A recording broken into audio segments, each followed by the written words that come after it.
Bonjour à tous, je me présente, Swaner Redja. Alors aujourd'hui, je vais aborder avec vous mon parcours scolaire et professionnel. Alors, dans un premier temps, j'ai effectué un bac STMG, option mercatique. Alors, la STMG, c'était pas forcément un choix qui était voulu de ma part. C'était le seul bac technologique qui était proposé dans mon lycée, et puis parce que j'avais pas le niveau pour aller en général. Mais j'y ai découvert le marketing. J'ai vraiment adoré ça. Donc j'ai décroché mon bac avec mention. Donc par la suite, j'ai fait un BTS NDRC. Alors pourquoi NDRC? Tout simplement parce qu'il y avait la digitalisation et que j'avais envie de découvrir ce milieu-là. Ce BTS NDRC, ça a vraiment été important pour moi. Au niveau de mes connaissances et compétences, ça a été vraiment la base. C'est vraiment le socle de mes connaissances qui m'ont suivi, qui m'ont aidé en fait tout le long de mon parcours scolaire. Ce BTS là, ça a vraiment été la clé pour mes études. Euh, j'ai vraiment adoré ça en fait, la digitalisation, la négociation, le marketing. Voilà, là ça y est, j'avais trouvé mon domaine, j'avais trouvé ce qui me plaisait le plus. Après, donc j'ai obtenu mon BTS et donc par la suite, bien évidemment, la question de la licence, est-ce que j'en fais une ou pas, s'est posée. Euh, pour m'aider, je me suis dit, allez, c'est qu'un an, je le fais et allez, je le fais en alternance. Comme ça, je découvre, je mets un pied aussi dans le milieu du travail. Donc voilà, j'ai fait une licence marketing-vente toute simple.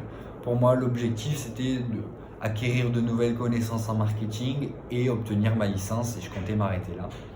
Mais quand j'ai découvert en fait l'alternance avec l'apprentissage que je pouvais avoir à l'école, plus mon rôle et l'importance que je pouvais avoir dans mon entreprise, donc j'étais dans une start-up. Donc j'ai fait beaucoup de digitalisation, même si j'en faisais pas dans mon parcours scolaire qui était très marketing-vente classique. Le BTS m'a permis d'avoir suffisamment de connaissances et de compétences pour pouvoir apporter une réelle plus-value à mon entreprise.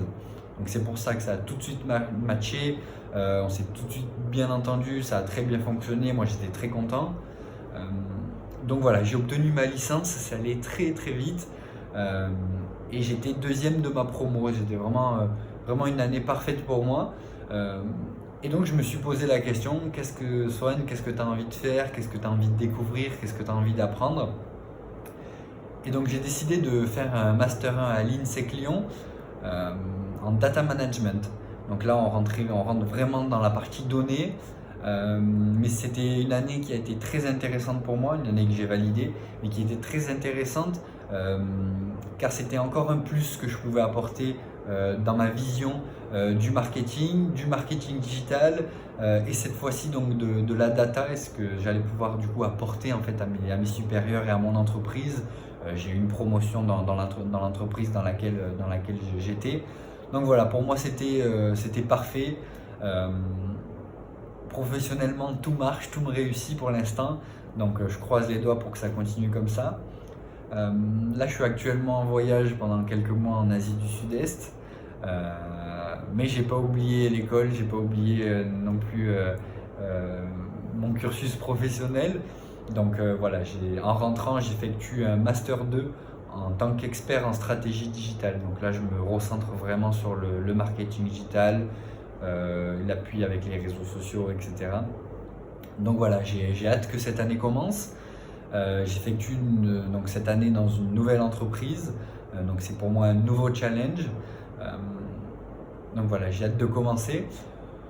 Si je devais vous donner un conseil ou alors un petit mot pour finir, c'est vraiment de vous écouter, d'essayer de vous comprendre, de vous parler à vous-même, savoir ce que vous avez envie d'apprendre, ce que vous avez envie de découvrir, c'est très important. Il n'y a pas de chemin, il n'y a pas de voie qu'il faut suivre absolument pour arriver à tel ou tel métier. Vraiment, faites comme vous le sentez, écoutez-vous, ce qui vous plaît, et j'espère que grâce à ça, vous allez pouvoir réaliser vos rêves. Donc pour finir, croyez en vous, croyez en vos rêves, et n'oubliez pas, si vos rêves ne vous font pas peur, c'est qu'ils ne sont pas assez grands. Merci.